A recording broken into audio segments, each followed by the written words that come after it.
Muito antes do cardeal Ratzinger, nosso Papa Emérito Bento XVI, de modo magistral, denunciar a ditadura do relativismo que tenta transformar mentiras em verdades, como afirmar que o homossexualismo é amor autêntico, que basta acreditar para ser salvo, que matar um feto inocente é um direito humano da mulher.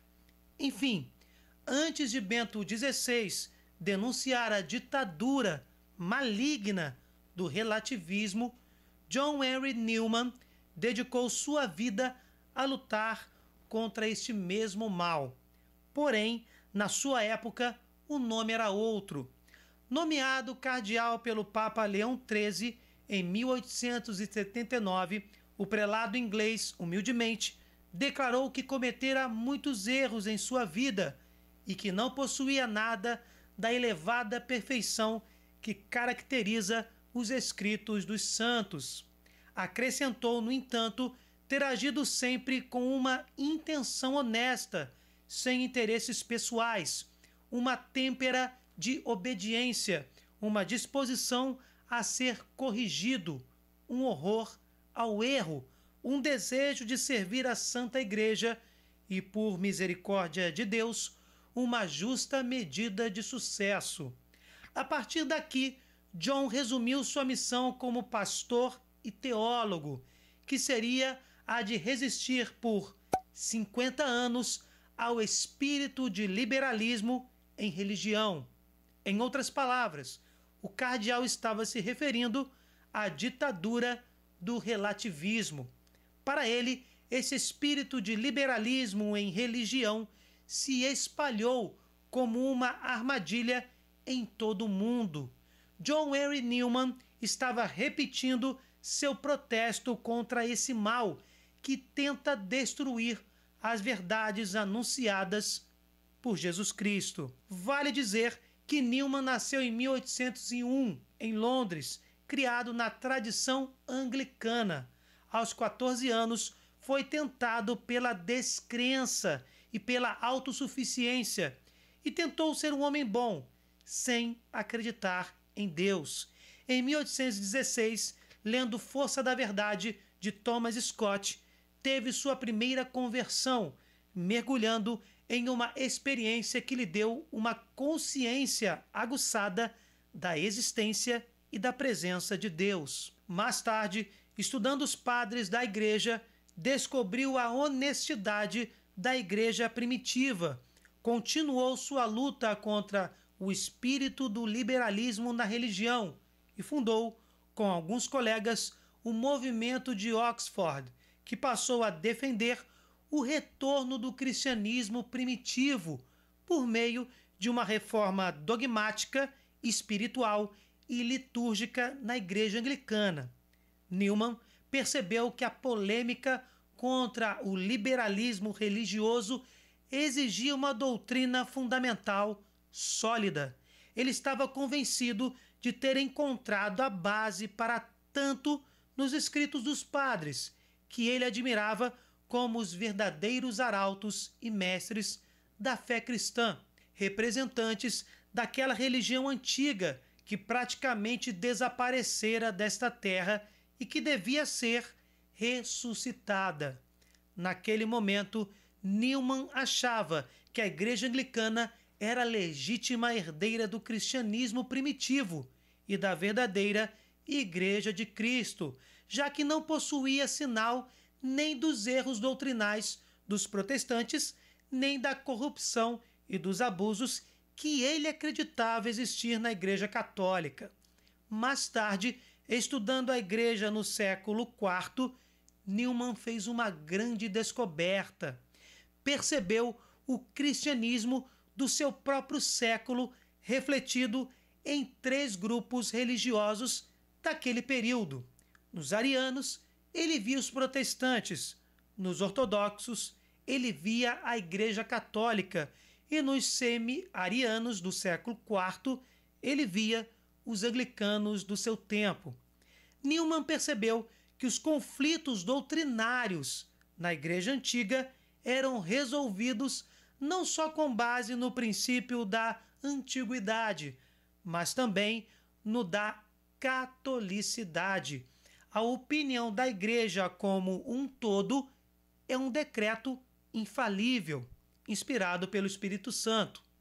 Estudando ainda mais, percebeu que a Igreja Católica fazia parte da sucessão apostólica e, logo, suas doutrinas remetiam e faziam parte do cristianismo primitivo. Aos poucos, e com uma busca sincera pela verdade, o cardeal Newman percebeu que a Igreja de Roma era a Igreja dos Santos Padres, a verdadeira Igreja de Cristo.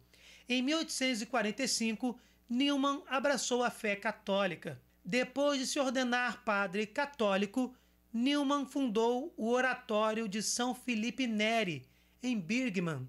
Em suas muitas atividades pastorais e teológicas, trabalhou sobretudo para formar intelectual e espiritualmente os fiéis católicos, seus confrades e novos convertidos. De fato, ele estava convencido de que os grandes desenvolvimentos culturais e sociais da época exigiam uma fé que fosse capaz de demonstrar as razões para se ter esperança.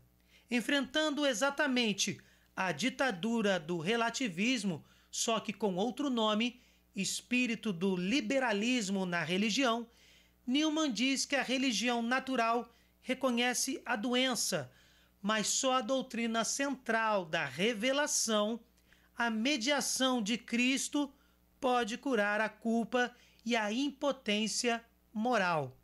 Em outras palavras, a pessoa pode ser boa sendo ateia ou pertencente a outra religião, porém, a busca pela santidade e a restauração espiritual, a redenção, se encontra em Jesus Cristo.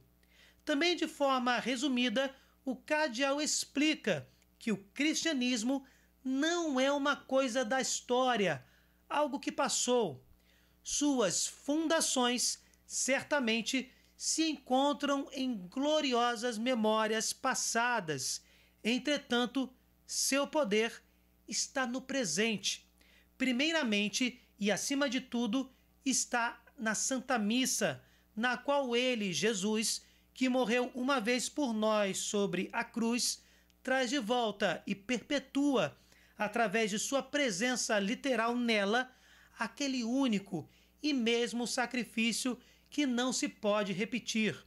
Para o cardeal Newman, o liberalismo religioso prega que não existe nenhuma verdade positiva em religião, que um credo é bom quanto qualquer outro e que todas devem ser toleradas, todas as crenças, pois todas são uma questão de opinião. Pode o cristão ir em igrejas protestantes e católicas, se alimentar das duas e pertencer a nenhuma delas. A religião passa a ser tão pessoal que deve ser ignorada das relações humanas. Este é o mal denunciado pelo cardeal Newman e que continua a ser denunciado pela Igreja Católica como ditadura do relativismo. A religião está tão relativizada e a verdade tão ignorada como consequência que práticas anticristãs como as práticas homossexuais, o marxismo cultural e a cultura do descarte como o aborto estão sendo elevados acima dos autênticos valores judaico-cristãos que defendem a vida humana e a família. Para terminar, uma bela reflexão do beato cardeal Newman. A verdade é um tesouro muito precioso a ser aceito com fé, proclamado com honestidade e defendido com força. Abre aspas.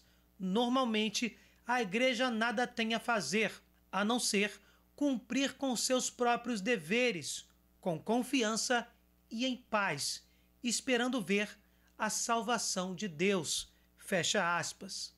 Façamos isso, meus irmãos. Defendamos a legítima fé em Cristo, inclusive com nosso testemunho diário e supliquemos pela salvação de Deus. Bem, gente, se vocês gostaram, deixe seu like, compartilhem, se inscrevam no canal, fiquem com Deus, desculpem qualquer coisa e até o próximo vídeo.